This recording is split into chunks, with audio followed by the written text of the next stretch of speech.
Hi sellers, நான் Menaka Rangasamy, MR ecom solutions. New seller எல்லாருக்கும் campaign run பண்ணுறது எப்படி அப்படிங்கிறது டவுட்டாகவே இருக்கும். கேம்பெயின் எப்படி ரன் பண்ணலாம் அப்படிங்கிறத நான் இந்த வீடியோவில் உங்களுக்கு சொல்லித்தரேன்.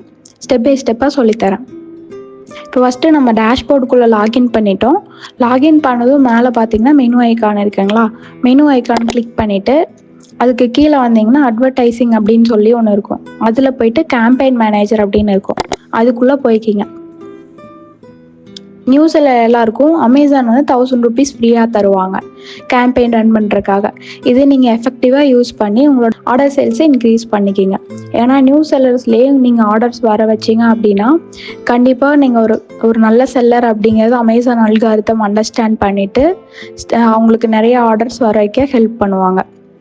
இப்போ நம்ம டேஷ்போர்டுக்குள்ளே வந்ததும் இந்த மாதிரி தான் இருக்குது. ஸ்பான்சர் ப்ராடக்ட்ஸ் அப்படின்னு இருக்குது, அடுத்து ஸ்பான்சர் பிராண்ட்ஸ், அடுத்து ஸ்பான்சர் டிஸ்பிளே. இந்த மூணில் நான் மூணுமே சொல்லித்தர மாட்டேன். பேசிக்காக உங்களுக்கு ஆர்டர்ஸ் இன்க்ரீஸ் ஆகணும் அப்படின்னா ஸ்பான்சர்டு ப்ராடக்ட்ஸ் அப்படிங்கிறதுல நீங்கள் போனீங்கன்னா மட்டும்தான் உங்களுக்கு ஆர்டர்ஸ் இன்க்ரீஸ் ஆகும்.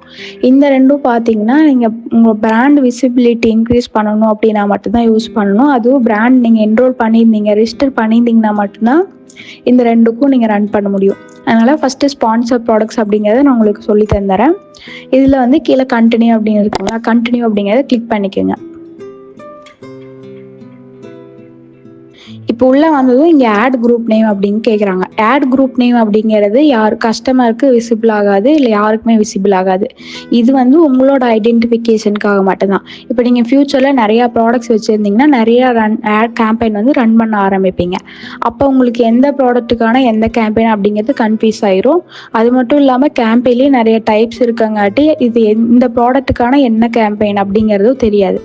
இதுக்காக தான் இந்த ஆட் குரூப் நேம் அப்படிங்கிறத நம்ம யூஸ் பண்ணிக்கிறோம். இப்போ இந்த இடத்துல வந்து இப்போ ஒரு ப்ராடக்ட்டுக்கு நான் இப்போ வந்து உடன் வாக்கர் ஃபார் பேபி அப்படிங்கிறதுக்கு ரன் பண்ணுறேன் அப்படின்னா நான் சார்ட்டாக வந்து பேபி வாக்கர் அப்படிங்கிறது மட்டும் நான் ஆட் பண்ணிக்கிறேன். பேபி வாக்கர் அப்படிங்கிறத நான் போட்டுட்டு இதில் நான் வந்து 2 types ஆஃப் ஆட் ரன் பண்ணிக்கலாம். Keyword targeting, product targeting.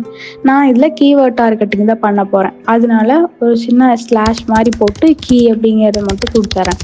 இவ்வளோதான். இது வந்து நான் ஃப்யூச்சரில் நிறைய கேம்பெயின் ரன் பண்ணியிருந்தேன்னா இதை பார்த்தேன்னா எனக்கு புரிஞ்சிடும். இப்போ கீழே வந்தீங்கன்னா நான் இப்போ சொன்னது இந்த ப்ராடக்ட்டுக்கு கேம்பெயின் ரன் பண்ணுறேன் அப்படின்னு சொல்லியிருந்தேன். அப்போது நீங்கள் எப்போவுமே நிறைய ப்ராடக்ட்ஸ் இருந்துச்சுனாலும் எல்லா ப்ராடக்டோட கேம்பெயினும் ஒரே இதில் நீங்கள் போடக்கூடாது. ஒரு ப்ராடக்ட்டுக்கு ஒரு கேம்பெயின் அந்த மாதிரி தான் பண்ணணும். அது நீங்கள் வேரியேஷனாகவே கொடுத்துருந்தாலும் ஒரு ப்ராடக்ட்டுக்கு ஒரு கேம்பெயின் தான். இப்போது இதில் நான் வந்து பேபி வாக்கருக்கு கேம்பெயின் ரன் பண்ண போகிறேன். அதனால் உங்களோட ப்ராடக்ட்ஸ் எல்லாமே இந்த ப்ராடக்ட் பேஸில் விசிபிள் ஆகும். இதில் நீங்கள் எந்த ப்ராடக்ட் கேம்பெயின் ரன் பண்ணுறீங்களோ அதுக்கு பக்கத்தில் ஆட் அப்படின்னு இருக்கும், அதை வந்து கிளிக் பண்ணிக்கிங்க. இப்படி கிளிக் பண்ணால் இந்த சைடில் ஆட் ஆயிரும். நீங்கள் எந்த ப்ராடக்ட்டில் ஆட் பண்ணீங்களோ அதில் இந்த சைடில் வந்துடும், ரைட் சைடில். செக் பண்ணிவிட்டு கீழே வாங்க. கீழே வந்தீங்க அப்படின்னா நம்மளுக்கு 2 type ஆஃப் டார்கெட்டிங் கொடுத்துருக்காங்களா, ஆட்டோமேட்டிக், மேனுவல். ஆட்டோமேட்டிக் மேனுவலில் நீங்கள் மேனுவல் அப்படிங்கிறதுவே சூஸ் பண்ணிக்கோங்க இனிஷியலாக. ஆட்டோமேட்டிக் போனீங்கன்னா பட்ஜெட் நிறையா இருக்கும். அது கொஞ்சம் நீங்கள் எக்ஸ்பர்ட் லெவல் ஆகும்போது அந்த மாதிரி கேம்பெயின்லாம் ரன் பண்ணிக்கலாம். இது வந்து பிகினருக்காக தான். மேனுவல் டார்கெட்டிங் அப்படிங்கிறத சூஸ் பண்ணிக்கோங்க. மேனுவல் டார்கெட்டிங் சூஸ் பண்ணிட்டு கீழே வந்தீங்கன்னா கீவேர்ட் டார்கெட்டிங், ப்ராடக்ட் டார்கெட்டிங் 2 இருக்கும். இதில் வந்து கீவேர்ட் டார்கெட்டிங் அப்படிங்கிறத சூஸ் பண்ணிக்கோங்க. ஏன் அப்படின்னா ப்ராடக்ட் டார்கெட்டிங் அப்படிங்கிறது நீங்கள் எதாவது அக்சசரி சேல் பண்ணுறீங்க அப்படிங்கும்போது, இல்லை வந்து ஏதாவது ஒரு கஸ்டமர் வந்து இந்த ப்ராடக்ட்டை பர்ச்சேஸ் பண்ணால் கண்டிப்பாக இந்த ப்ராடக்ட்டையும் பர்ச்சேஸ் பண்ணுவாங்க அப்படின்னு ஏதாவது ஒரு ப்ராடக்ட் இருந்துச்சுன்னா அந்த மாதிரி ப்ராடக்ட்ஸ்க்கு நம்ம ப்ராடக்ட் டார்கெட்டிங் பண்ணலாம். ஜென்ரலாக வந்து கீவேர்ட் டார்கெட்டிங் பண்ணிக்கிறது பெஸ்ட்டாக இருக்கும். ஓகே, இப்போ வந்து நம்ம கொடுத்த ப்ராடக்ட்டுக்கு நிறைய கீவேர்ட்ஸ் அவங்களே சஜஸ்ட் பண்ணியிருக்காங்க. இதில் பார்த்தீங்கனாலே தெரியும். இப்போ இந்த கீவேர்ட்ஸில் பார்த்தீங்கன்னா 3 டைப் இருக்குது. ப்ராட், பிரேஸ், எக்ஸாக்ட் அப்படிங்கிற 3 டைப்பான கீவேர்ட்ஸ் இருக்குது. இந்த 3க்கு என்ன அர்த்தம் அப்படின்னா நான் இங்கே வந்து எக்ஸாம்பிள் கொடுத்துருக்கேன். இப்போ நம்மளோட கீவேர்டு வந்து உடன் வாக்கர் ஃபார் பேபி அப்படிங்கிறது கீவேர்டாக இருந்துச்சுன்னா ப்ராட் மேட்ச்சில் என்ன ஆகும் அப்படின்னா அதுக்கு ரிலேட்டடாக இருக்க எந்த வேர்டாக இருந்தாலும் அது ப்ராட் மேட்ச்சில் தான் வரும். இப்போ பார்த்தீங்கன்னா பேபி அப்படின்னு இருக்குது, அதுக்கு இன்ஃபண்ட் அப்படின்னு நம்ம சொல்லலாம். அப்போ இன்ஃபண்ட் உடன் வாக்கர் அப்படிங்கிறது ஒரு கீவேர்ட், ப்ராட் மேட்ச் கீவேர்டு அது. அதே மாதிரி பார்த்தீங்கன்னா பிரேஸ் மேட்ச் கீவேர்டில் இதே கீவேர்ட்ஸை நீங்கள் மாற்றி மாற்றி போடுற மாதிரி இருக்கும். இப்போ இதில் பார்த்தீங்கன்னா பேபி வாக்கர் வித் உடன் ஃப்ரேம் அப்படிங்கிறது இருக்குது. இதில் இருக்க கீவேர்டு வந்திருக்கு, கூடவே எக்ஸ்ட்ராவாக வேறு ஏதாவது வேர்டும் சேர்ந்து வந்திருக்கு. அதை வந்து பிரேஸ் மேட்ச் அப்படிங்கிறது சொல்லுவாங்க. எக்ஸாக்ட் மேட்ச் அப்படிங்கிறது என்னென்னா, எக்ஸாக்டாக இந்த வேர்ட்ஸ் அப்படியே அதில் வரணும். இதில் பார்த்தீங்கன்னா உடன் வாக்கர் ஃபார் பேபி அப்படின்னு இருக்குங்களா, எக்ஸாக்டாக இருக்குது. இப்போ இது எல்லாமே வந்து கஸ்டமர் எப்படி நம்மளுக்கு சர்ச் பண்ணுவாங்க அப்படிங்கிறது தெரியாது. ஒவ்வொரு கஸ்டமர் ஒவ்வொரு மாதிரி சர்ச் பண்ணுவாங்க. எப்படியாவது நம்மளோட ப்ராடக்டை அவங்களுக்கு கொண்டு போய் சேர்க்கணும். அதுக்காக தான் இந்த கீவேர்ட்ஸை நம்ம போடுறோம். ஆனால் நீங்கள் போடும்போது வேறு எந்த பிராண்டோட கீவேர்ட்ஸோ இல்லை உங்கள் ப்ராடக்ட் ரிலேட்டட் இல்லாத கீவேர்ட்ஸோ எதையுமே போட்டிங்க அப்படின்னா உங்களுக்கு தான் லாஸ் ஆகும். ஏன் அப்படின்னா நீங்கள் ஒவ்வொரு கிளிக்குக்கும் இந்த அமௌண்ட்டு கொடுப்பீங்க. அமேசானோட கேம்பெயின் மாடல் வந்து பேப்பர் கிளிக் அப்படிங்கிறது தான். இந்த கீவேர்டுக்கு அவங்க கஸ்டமருக்கு அந்த கேம்பெயினை காமிப்பாங்க. கஸ்டமர் கிளிக் பண்ணால் மட்டும்தான் உங்ககிட்ட இருந்து அமௌண்ட் எடுப்பாங்க. அப்போ நீங்கள் என்ன பண்ணணுன்னா, கரெக்டான கீவேர்ட்ஸ் கொடுத்தீங்கன்னா கரெக்டாக கஸ்டமர் வந்து அந்த கீவேர்டை கிளிக் பண்ணி பர்ச்சேஸ் பண்ணுறதுக்கு வாய்ப்பு இருக்கும். நீங்கள் ஒரு பிராண்டோட கீவேர்டோ இல்லை வேறு ஏதாவது ரிலேட்டட் ஏதாவது கீவேர்டு கொடுத்தீங்கன்னா உங்களுக்கு லாஸ் ஆகும். அதனால் கரெக்டான கீவேர்டாக பார்த்து கொடுத்துக்குங்க. இப்போ பார்த்தீங்கன்னா இதில் பேபி வாக்கர் அப்படின்னு இருக்குங்களா, இதில் ப்ராடு பிரேஸ் எக்ஸாக்ட் அப்படின்னு இருக்குது. இது எல்லாமே கரெக்டான கீவேர்ட்ஸ் தான். அதனால் நான் எல்லாமே ஆட் அப்படிங்கிறது கொடுத்துக்கிறேன். 3க்குமே ஆட் கொடுத்துட்டேன். இப்போ இது எல்லாமே படித்து பார்த்துட்டு எல்லாமே உங்களுக்கு கரெக்டாக இருந்துச்சுன்னா மேலே ஆட் ஆல் இருக்குது, அது கொடுத்தீங்கன்னா இந்த சைடில் ரைட் சைடில் ஃபுல்லாகவே ஆட் ஆயிரும். ஆனால் நீங்கள் அந்த மாதிரி பண்ணுறத விட ஒவ்வொன்றா படித்து பார்த்து எது உங்களுக்கு சூட்டபுளாக இருக்குமோ அந்த கீவேர்டை மட்டும் ஆட் கொடுங்க. இதில் ஒவ்வொன்றா படித்து பாட்டே வாங்க. இப்போ பேபி வாக்கிங் சப்போர்ட் அப்படின்னு இருக்கு, இது நம்ம கொடுக்கலாம். பேபி உட்டன் அப்படின்னு இருக்கு, இதில் ஒரு மீனிங்கே இல்லாமல் இருக்கு. பேபி உட்டன் அப்படிங்கிறது மட்டும்தான் இருக்கு, அதனால இது வேண்டாம். வாக்கர் ஓல்டு பீப்புள், இது நம்மளுக்கு வராது, இது கிட்ஸுக்கானது. அதனால சைல்டு வாக்கர் இது வேணா ஆட் பண்ணிக்கலாம் நம்ம. இந்த மாதிரி ஒவ்வொரு கீவேர்டாக படித்து ஆட் பண்ணிக்கோங்க. இது போக உங்களுக்கு எக்ஸ்ட்ரா கீவேர்டும் ஆட் பண்ணணும் அப்படின்னா இங்கே வந்து என்டர் லிஸ்ட் அப்படின்னு இருக்கும். என்டர் லிஸ்ட் அப்படிங்கிறத கொடுத்துட்டு இங்கே கிளிக் பண்ணுங்கள். இப்போ உங்களுக்கு கீவேர்டு புதுசாக எப்படி கண்டுபிடிக்கலாம்னா, நார்மல் அமேசானுக்குள்ளே போயிட்டு அந்த சர்ச் பாக்ஸில் சும்மா அப்படி டைப் பண்ணுங்கள். நான் டைப் பண்ணுற பாருங்கள், பேபி வாக்கர் அப்படிங்கிறத போடுறேன். இப்போ பேபி வாக்கர்னு போட்டோன்னே பேபி வாக்கர் உடன் வருது, பேபி வாக்கர் உட்டு வருது, பேபி வாக்கர் அண்டர் 1000 வருது, வித் மியூசிக், இந்த மாதிரி நிறைய இருக்குது. இதில் உங்கள் ப்ராடக்ட் எது ரிலேட்டடாக இருக்கோ அதை மட்டும் ஆட் பண்ணுங்கள். நான் சும்மா பேபி வாக்கர் உட் அப்படிங்கிறத மட்டும் ஆட் பண்ணுறேன்.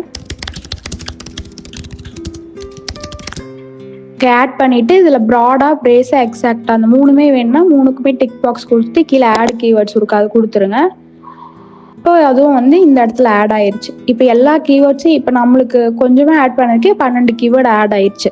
நீங்கள் முடிஞ்ச அளவுக்கு வந்து ஒரு 80 கீவேர்டு அந்த மாதிரி இனிஷியலாக கொடுங்க. ஏன்னா எந்த கீவேர்டுக்கு எப்படிங்கிறது உங்களுக்கு தெரியாது இல்லையா. இனிஷியலாக எல்லா கீவேர்ட்ஸையும் கொடுங்க. ரிலேட்டடாக இருக்க கீவேர்ட்ஸ் மட்டும் எல்லாத்தையும் கொடுங்க. கொடுத்துட்டு இப்படி கீழே வந்தீங்க அப்படின்னா நெகட்டிவ் கீவேர்ட் டார்கெட்டிங் அப்படின்னு இருக்கும். இந்த நெகட்டிவ் கீவேர்ட் டார்கெட்டிங் இப்போதைக்கு உங்களுக்கு யூஸ்ஃபுல்லாக இருக்காது. நீங்கள் வந்து கேம்பெயின் ஆப்டிமைஸ் பண்ணும்போது மட்டும்தான் இதை நீங்கள் யூஸ் பண்ணுவீங்க. அது எதுக்காக அப்படின்னா, இப்போ நீங்கள் 80 கீவேர்டு அந்த மாதிரி ஆட் பண்ணுறீங்க.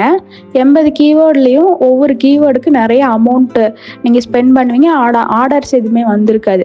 அப்போ அந்த மாதிரி இருக்க கீவேர்ட்ஸை நீங்கள் இந்த இடத்துல போட்டு நெகட்டிவ் எக்ஸாக்ட் அப்படிங்கிறத கொடுத்துட்டு ஆட் கீவேர்ட்ஸ் கொடுத்தீங்கன்னா கஸ்டமர் அந்த கீவேர்ட் போட்டு சர்ச் பண்ணாங்கன்னா உங்கள் ப்ராடக்டை அவங்களுக்கு காமிக்காது.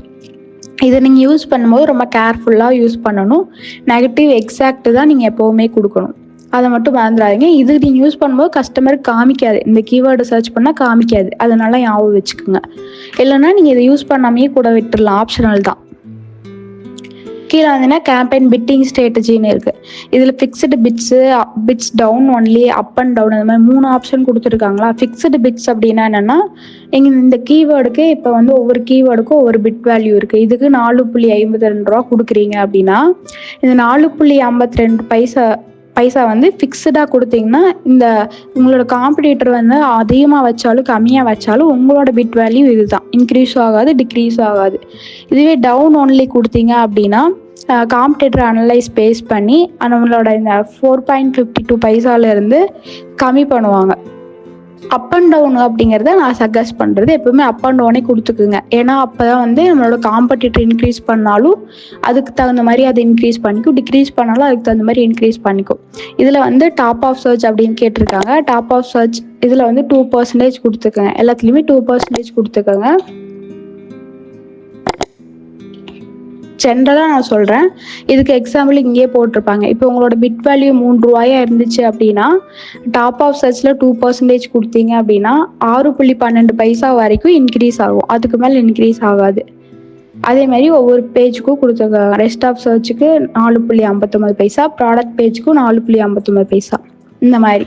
இப்போ கேம்பெயின் நேம் அப்படிங்கிறது நீங்கள் மேலே நம்ம கொடுத்த சேம் நேமேவே இங்கேயும் போட்டுக்கலாம். பேபி வாக்கர் அப்படிங்கிறதையும் போட்டுக்கலாம். போட்டுட்டு கீழே வந்து ஸ்டார்ட் டேட் எண்ட் டேட் கேட்டிருக்காங்க. ஸ்டார்ட் டேட் அப்படிங்கிறது இன்னைக்கு டேட் வரும். எண்ட் டேட் அப்படிங்கிறது இந்த கேம்பெயின் இதுக்கு மேலே ரன் ஆக வேண்டாம், இதோட ஸ்டாப் ஆகிக்கலாம் அப்படிங்கிற மாதிரி நீங்கள் ஒரு டேட், இது ஆப்ஷனல் தான், கொடுக்கணும்னா கொடுக்கலாம். ஆனால் நான் சஜஸ்ட் பண்ணுறது எப்பவுமே கொடுக்க வேண்டாம். நீங்கள் வந்து மேனுவலாக பார்த்து ஸ்டாப் பண்ணிக்கிங்க. ஏன்னா கீவேர்டு ஆட் கேம்பெயின் ரன் பண்ண ஆரம்பிச்சிங்க அப்படின்னா அது ரன் ஆகிட்டே இருக்கிறதா பெட்டர் ரிசல்ட் கொடுக்கும். நீங்கள் வந்து இனிஷியலாக இந்த ஒரு பர்டிகுலர் கேம்பெயினுக்கு ஒரு டெய்லி 200 ஸ்பெண்ட் பண்ணுறீங்க அப்படின்னா அது வந்து நம்ம ஆப்டிமைஸ் பண்ணி கொஞ்சம் கொஞ்சமாக கம்மி பண்ணி ஒரு 50 rupees கொண்டு வரணும். ஆனால் ஆர்டர்ஸை வந்து இன்க்ரீஸ் பண்ணியிருக்கணும். அதுதான் வந்து ஆப்டிமைசேஷன் சொல்லுவாங்க. அப்போ நீங்கள் எண்ட் டேட் எப்போவுமே கொடுக்க வேண்டாம். டெய்லி பட்ஜெட் அப்படிங்கிறது டெய்லி ஒரு லிமிட் 100னா 100க்கு மேலே நீங்கள் என்னோட கேம்பெயினை ஸ்டாப் பண்ணிடுங்க. திருப்பி நெக்ஸ்ட் டே அந்த கேம்பெயின் ரன் பண்ணிக்கோங்க. மறுபடியும் அந்த டேக்கு ஒரு 100 rupees, அந்த மாதிரி 100 rupeesக்கு மேலே எக்ஸீட் ஆகாது. இப்போ நான் எப்பவுமே வந்து ஒரு 100 அப்படிங்கிறது ஒரு பேசிக்கான அமௌண்ட்டாக இருக்கும். இவங்க சஜஸ்ட் டெய்லி பட்ஜெட் கொடுத்துருப்பாங்க, ஆனால் அது ரொம்ப அதிகமாக இருக்கும். அதனால் நீங்கள் ஒரு இனிஷியலாக ஒரு அமௌண்ட் போட்டு லான்ச் கேம்பெயின் அப்படிங்கிறத நீங்கள் கொடுத்துட்டீங்க அப்படின்னா இதில் வந்து கங்க்ராச்சுலேஷன், ஒரு கேம்பெயின் லான்ச் சக்ஸஸ்ஃபுல்லி. இப்போ நம்மளுக்கு இந்த கேம்பெயின் ஷோவாருக்கு ஒரு 1 hour ஆகுது டைம் எடுத்துக்கும். கேம்பெயின் ரன் பண்ணுறது இவ்வளோ தான். இந்த வீடியோ உங்களுக்கு பிடிச்சிருக்குன்னு நினைக்கிறேன். வேறு ஏதாவது வீடியோ பேசணும்னு நினச்சிங்கன்னா காண்டாக்ட் பண்ணுங்கள். நாங்கள் நிறைய செல்லர் சர்வீசஸ் ப்ரொவைட் பண்ணிட்டு இருக்கோம். உங்களுக்கு ஏதாவது தேவைப்பட்டுச்சுன்னா காண்டாக்ட் பண்ணுங்கள். இகாமர்ஸ் வெப்சைட்டும் கிரியேட் பண்ணி கொடுக்குறோம். உங்களுக்கு ஏதாவது தேவைப்பட்டுச்சுன்னா கீழே இருக்க வாட்ஸ்அப் நம்பருக்கு மெசேஜ் பண்ணுங்கள். தேங்க்ஸ் ஃபார் வாட்சிங் செல்லர்ஸ். Bye by.